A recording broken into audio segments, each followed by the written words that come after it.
வணக்கங்க. இது எனக்கு அப்புக்குட்டி கனகராஜன் ரோட்லேருந்து 13 தான் கொடுத்துருக்காரு. வேலாயுதங்கூர் திருமூர்த்திங்கூர் உனக்கு தடம் இல்லை, ரோட்டு போக தடம் இல்லை, உன் வீட்டு முன்னாடி தடம் இல்லை, இது வாய்க்கா தடம், வாய்க்கா தடம்லாம் போகிறேன் வாரான்னு குறுக்காட்டுறாங்க. அதை அப்புக்குட்டி கனகராஜன் கேட்குறதும் இல்லை. அவர் என்ன சொல்கிறது, அடி வெட்டு குத்து ஒன்று விழுதுக்கித்தான் சாமி எடுக்கிறேன் அப்படின்னு சொல்கிறாரு. 4 வருஷமாக அந்த தரத்துக்கு கேஸ் கோர்ட்டில் போட்டிருக்கோம்.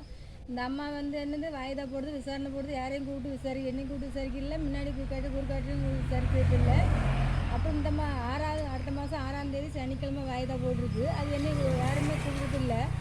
அப்புறம் முன்னாடி என்னது வீட்டுக்காரன் வேலாயுதங்கிற எப்போதுமே என் கணவரை வெட்டுவே ஆனதை வெட்டினா வெட்டிட்டு நான் வெட்டுவேன்னு சொல்லி எப்போதுமே சொல்லிக்கிட்டு இருக்கிறேன். வெட்டினா இந்த அம்மா வந்து எங்களுக்கு நீதி நேரமே வணங்குமா, இல்லை நீதி இருக்குதா, நீதி இல்லை செத்து போச்சா, நியாயம் கிடைக்குமா கிடைக்காதா எங்கள் கேஸுக்கு? இந்த அம்மா வந்து நியாயம் கிடைக்குமா கிடைக்காதா, இந்த அம்மா வந்து நீதி வணங்குமா வணங்காதா? இல்லை வணங்கலைன்னா இந்த அம்மா மேலே நடவடிக்கை எடுக்க வேண்டும். இந்த அம்மா 1 கோடி வாங்கிட்டு விளையாட்டு பார்க்குறது எல்லாத்துக்கும் காரணமே அப்புக்குட்டி கனகராஜிங்கிற, அதனால் அப்புக்குட்டி கனகராஜிங்கிற உள்ளதைக்கு வைக்க வேண்டும். வணக்கம்.